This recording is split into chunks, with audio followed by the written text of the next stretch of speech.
الله العظيم نستغفر الله العظيم نستغفر الله العظيم نستغفر الله العظيم نستغفر الله العظيم نستغفر الله العظيم نستغفر الله العظيم نستغفر الله العظيم نستغفر الله العظيم نستغفر الله العظيم Nastaghfirullahaladzim. Bismillahirrahmanirrahim. 10 tahun mengabdi Joko Widodo terasa masih kemarin menjabat ya. Tidak terasa 10 tahun Presiden Jokowi ini mengabdikan diri di Indonesia sebagai presiden.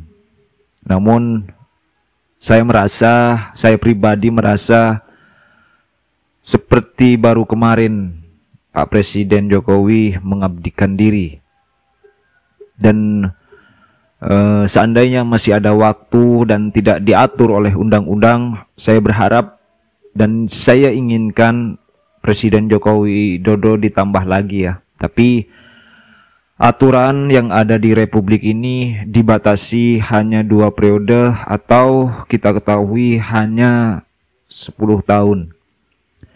Dan Pak Jokowi tinggal beberapa bulan lagi, kurang lebih tinggal 3 bulan atau 2 bulan lagi. Nah, ada salah satu relawan Jokowi yang sangat sekali menceritakan dari awal bagaimana proses beliau mengenal Pak Presiden. Seperti apa videonya, mari kita simak bersama-sama. Dengan segenap kesungguhan dan kerendahan hati, izinkanlah saya dan Profesor Kiai Haji Ma'ruf Amin ingin memohon maaf yang sedalam-dalamnya atas segala salah dan kilat selama ini, khususnya selama kami berdua menjalankan amanah sebagai Presiden Republik Indonesia dan sebagai Wakil Presiden Republik Indonesia. Kami sangat menyadari bahwa sebagai manusia kami tidak mungkin dapat menyenangkan semua pihak. Kami juga tidak mungkin dapat memenuhi harapan semua pihak. Saya tidak sempurna. Saya manusia biasa. Kesempurnaan itu hanya milik Allah Subhanahu wa Ta'ala. Hanya milik Allah kerajaan langit dan bumi serta apapun yang ada di dalamnya. Dia Maha Kuasa atas segala sesuatu. Terakhir, saya mengajak kepada kita semuanya yang hadir untuk berdoa bersama, memohon pertolongan Allah SWT agar kita diberikan kemudahan untuk meraih cita-cita bangsa yang maju. Bangsa yang badatun, thayyibatun, warapun qabul. Semoga Allah senantiasa mengabulkan doa kita. Amin ya rabbal alamin. Terima kasih. Wassalamualaikum warahmatullahi wabarakatuh.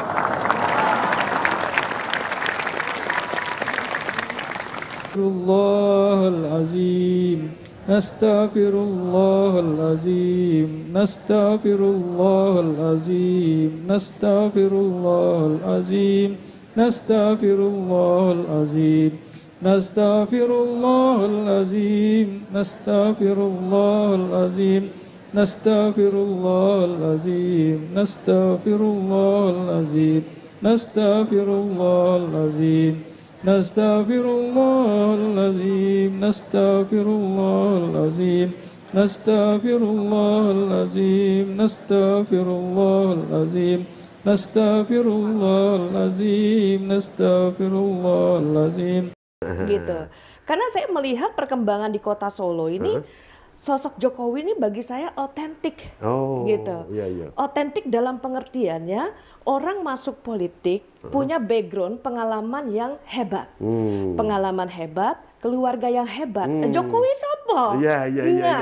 Jadi itu yang menambah ini semangat perlawanan untuk perubahan. Itu bagi saya. Jadi ya. simbol ya Jokowi simbol. ya. Simbol wong cilik lah, simbol siapapun bisa menjabat kalau Jokowi bisa kira-kira itu ya. Nah, semangat optimisme itu ada di Pak Jokowi, Pak. Nah, sehingga dia yang kuli bangunan bisa naik ke wali kota, bisa naik ke gubernur pada saat itu, ya kan? Tokoh yang seperti itu jarang ada, Pak. Rata-rata tokoh politik dia punya pengalaman yang luar biasa, keluarga hebat luar biasa, yang memang kronologinya tuh memang sudah punya konstruksi tatanan yang luar biasa. Nah, tapi ini orang biasa. Nah, makanya saya bilang semangat kenapa? Menambah semangat rakyat biasa bahwa yang tidak bisa jadi apa-apa ternyata bisa. Ini contohnya. Nah, motivasi. Itu motivasi saya. Jadi semangat itu, makanya saya bilang semangat perlawanan untuk perubahan. Perubahan apa? Ya, bahwa di Indonesia ini juga masih ada tempat. Asal mau bisa. Iya, mau. Artinya peluang diberikan ya. Peluang diberikan. Nah, itu. Jadi pada saat melihat Solo, ini orang kok hebat ya, otentik, Pak. Gitu. Apapun kalau kita bicara kelemahan dan kelebihan, semua pemimpin punya kelemahan. Tapi kenapa Jokowi otentik, Pak? Kelemahannya dia itu justru kekuatan dia, Pak. Dia yang menjadi figur apa adanya, yang menurut orang begini, begono, begini, justru itulah kekuatannya yang dia bisa mencapai posisi sekarang. Gitu. Jadi feeling saya nggak salah lah. Gitu ya. Jadi, pergerakan apa yang dilakukan pada waktu itu sehingga bergabung kepada dan kemudian menjadi relawan akhirnya ya. Itu gimana ceritanya itu dan siapa yang membiayai Mbak Semi, yang sponsornya siapa? Itu loh kira-kira ada nggak? Karena ada isu gerakan Jokowi kan disponsori relawan, kan nggak ada uang nggak mungkin kan gitu kira-kira ya. Itu gimana ceritanya gimana? Nggak ada, Pak. Karena waktu itu saya bergabung di Borobudur 22. Yang notabene Bapak juga Bapak mentor saya. Gitu. Luar biasa, Pak. Kita membeda-bedakan semua tokoh, Pak. Ya.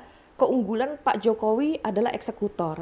Sehingga apa yang dia canangkan, mulut tindakan, langsung eksekutor. Nah, ini yang menjadi modal utama.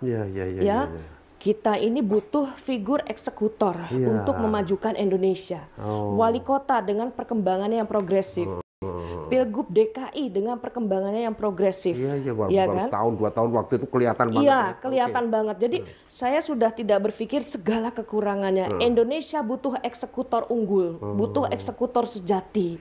Nah, makanya waktu itu akhirnya kebetulan saya ikut, Pak, dalam pergerakan Kongres Relawan Jokowi Sedunia.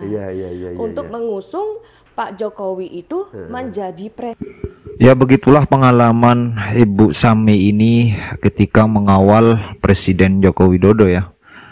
Itu mulai semenjak 2014 sampai 2024. Beliau tercatat sebagai relawan Pak Presiden.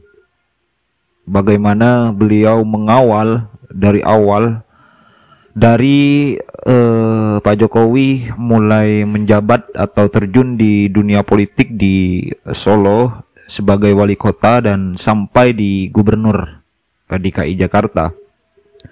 Sampai pada akhirnya tahun 2014 Pak Presiden memutuskan untuk mencalonkan diri sebagai presiden dan 2019 melanjutkan di periode kedua. Banyak kesan sebenarnya yang sudah beliau alami selama beliau menjadi relawannya Pak Presiden. Kita ketahui semua bagaimana kesederhanaan Jokowi ini dalam melayani suatu masyarakat. Nah, 10 tahun Pak Presiden Joko Widodo ini mengabdikan diri menjadi presiden. Banyak sekali memang catatan-catatan baik dari Jokowi untuk seluruh masyarakat Republik ini.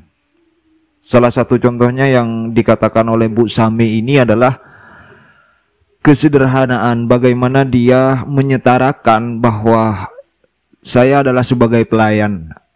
Pak Presiden sebagai pelayan dan saya layak untuk melayani rakyat saya. Seperti yang dicontohkan tadi bahwa ketika Presiden duduk lalu menawarkan suatu piring dan ikut serta untuk makan bersama dengan Pak Presiden. Padahal waktu itu Presiden Joko Widodo ini adalah sebagai calon ya. Tentu kalau untuk orang lain ini masih mikir dua kali. Karena sebagai calon presiden dan mereka adalah hanya relawan, tidak mungkinlah untuk mengajak makan. Tapi di dalam masa Pak Jokowi ini, Pak Jokowi tidak seperti itu. Menawarkan kepada orang lain, mari makan atau apalah yang ditawarkan, dan sangat sederhana sekali lah intinya. Nah kemudian Presiden Joko Widodo ini dari mulai menjabat presiden dari awal memang banyak sekali rival-rivalnya yang tidak sangat menyukai terhadap Presiden Joko Widodo. Pada awal 2014 kita ketahui adalah pesaing terberat itu adalah Pak Prabowo ya. Bagaimana orang-orang Gerindra menyerang Presiden Joko Widodo. 2019 dengan peta yang berbeda. 2019 Pak Prabowo dilantik sebagai menterinya Pak Jokowi. Nah dari itulah rival-rival atau penyerangan Pak Jokowi dari mulai Partai Gerindra pada waktu itu, PKS waktu itu, terus partai yang dinaungi oleh Fahri Hamzah waktu itu. Nah, Jokowi di dalam masa pemerintahannya memang tidak pernah memprovokatif, meskipun beliau dikatakan adalah hanya gunting pita katanya ya waktu itu. Cuma beliau memaafkan dan tidak pernah membalas sesuatu yang bagi beliau itu tidak penting.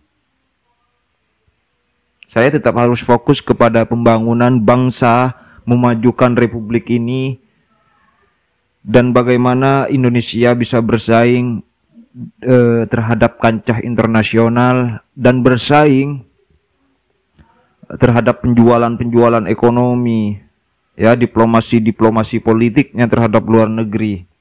Ini berkat Pak Jokowi. Saya rasa semua harus mengakui itu. Dan kalaupun memang Pak Jokowi ada salah karena harga mahal dan sebagainya, saya rasa itu sudah lazim ya. Karena semakin kesini zaman itu nggak bakalan semakin mundur, pasti akan maju. Baik dari perdagangan internasional ataupun perdagangan nasional. Jadi wajarlah ketika harga melambung tinggi. Karena beda, harga rupiah dulu di masa Pak Harto dengan rupiah di masa sekarang berbeda. Pada masa Pak Harto mungkin mobil tidak seperti ini, nggak ada handphone, nggak ada apa. Tapi hari ini ada gadget, ya kan? Ada mobil yang macam-macam mobil lah hari ini, dan harganya sangat fantastis. Terus inflasi yang terjadi nggak seperti dulu. Inflasi memang pada waktu itu masanya Pak Harto sangat tinggi. Oleh karena itu terjadi krisis ekonomi. Bagaimanapun negara harus mendongkrak suatu pendapatan, keuangan daerah, keuangan negara, dan sebagainya itu. Itu saja ya mungkin. Silahkan di subscribe, like, dan tulis komentar kalian. Dari saya, Assalamualaikum warahmatullahi wabarakatuh.